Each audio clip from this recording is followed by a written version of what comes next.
या सोलापूर शहरामध्ये सोलापूर महापौर निवडीवरून भाजपमधील द्वेषी लोकांनी मराठा समाजावर राजकीय अन्याय तिथे केलेला आहे। जिल्ह्याचे पालकमंत्री जयकुमार गोरे, आमदार देवेंद्र कोटे, शहर अध्यक्ष रोहिणी तडवलकर व भाजपमधील प्रमुख लोकांनी मराठा समाजावर तिथे राजकीय अन्याय करून समाजावर मोठा अन्याय त्यांनी केलेला आहे। 1993 नंतर गेल्या 32 वर्ष झालं मराठा समाजाला तिथे कोणत्याही राजकीय पक्षाने महापौरची संधी दिली नाही।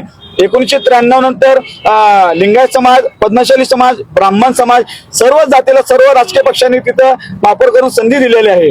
गेल्या महापौर निवडून आज 28 दिवस झालेले, 28 दिवस झालं मराठा क्रांती मोर्चाच्या वतीने आम्ही इथं सोलापूर शहरात 1 महिन्यापासून तिथं आंदोलन करत आहे। आम्ही आमच्या रक्ताने मुख्यमंत्री देवेंद्र फडणवीस यांना रक्ताने पत्र लिहिलेलं आहे, मुंडन आंदोलन केलं, मूक आंदोलन तिथे केलेलं आहे। आज हा मराठ्यांवर अर्धदंड आंदोलन करण्याची वेळ या भाजपमधल्या द्वेषी लोकांनी तिथे आणलेली आहे।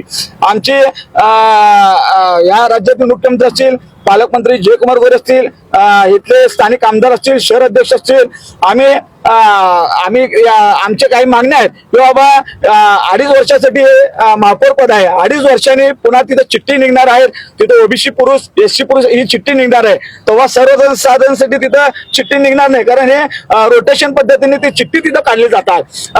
आपण एकतर महापौर विनायक कोंडेले यांचा राजीनामा घेऊन मराठा समाजाचं तिथं महापौर करावा किंवा 2.5 वर्षातले 1.25 वर्ष मराठा समाजाचा महापौर करून तिथं न्याय द्यावा आणि चालू जिल्हा परिषद अध्यक्ष जे आहे ओबीसी साठी तिथं चिठ्ठी निघालेली आहे, चालू 1.25 वर्ष कुणबी मराठाचा तिथं अध्यक्ष करून तिथं जिल्ह्याचे पालकमंत्री असतील या सर्व राज्यकर्त्यांनी तिथं न्याय द्यावा।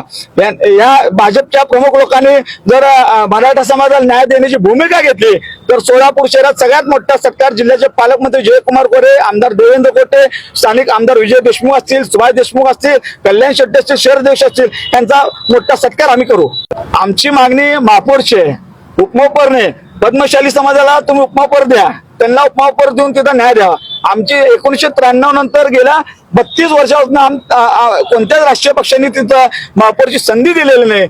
यंदा सर्वसाधारणसाठी जागा असताना ओबीसीचा महापौर करून समाजावर मोठा अन्याय या राजकीय पक्षांनी केलेला आहे। परंतु आता शक्य आहे का ते, कारण आता राजीनामा द्यावा किंवा अविश्वास आला, आम्ही मार्ग काढले ना, चालू 1.25 वर्ष जिल्हा परिषदचा अध्यक्ष जे आहे कुणबी मराठाचा करावा आणि विनायक कोंडेल यांचा जर तुम्हाला राजीनामा घेता येत नसेल तर 1.25 वर्ष विनायक कोंडेल यांना महापौर ठेवा आणि 1.25 वर्ष मराठा समाजाचा तिथं महापौर करावा।